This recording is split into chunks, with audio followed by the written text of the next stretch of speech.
হচ্ছে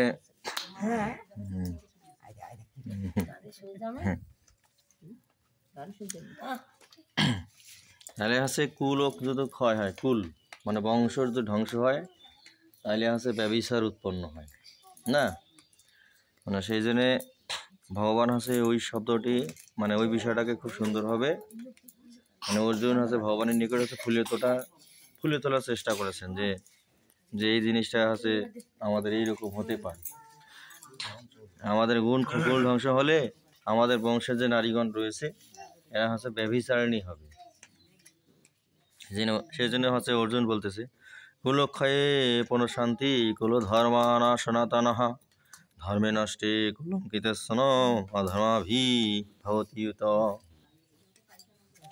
যে যে কুলক্ষয়ে সনাতন কুলধর্ম নষ্ট হয়, যে কুলক্ষয়ে সনাতন কুলধর্ম নষ্ট হয়, ধর্ম নষ্ট হইলে অবশিষ্ট কুল অধর্মে অভিভূত হয়।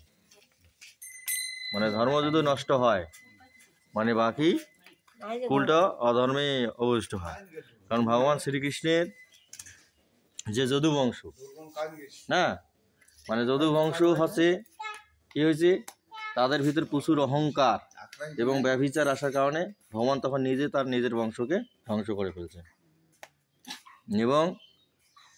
এবং কুল মানে কুরুক্ষেত্রের যুদ্ধে যে কৌরবের বংশ, এদের ব্যভিচারের কারণেই হচ্ছে ধ্বংস হয়েছে।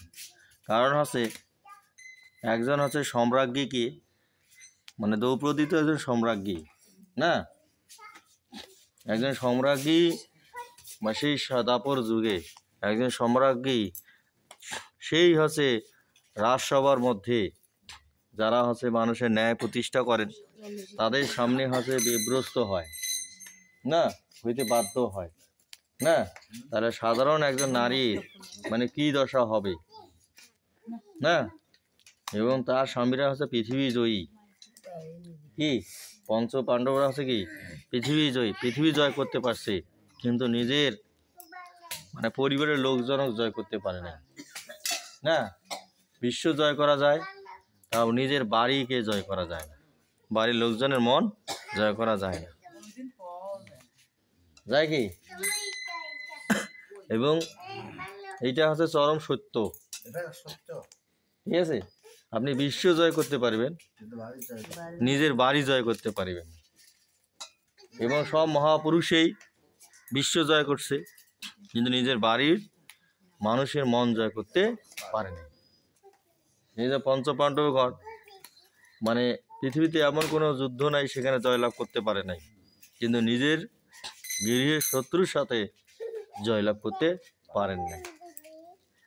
পারছে কি? বাস্তব না? এই জন্য পৃথিবী জয় করা যায়, কিন্তু নিজের বাড়ি জয় করা যায় না।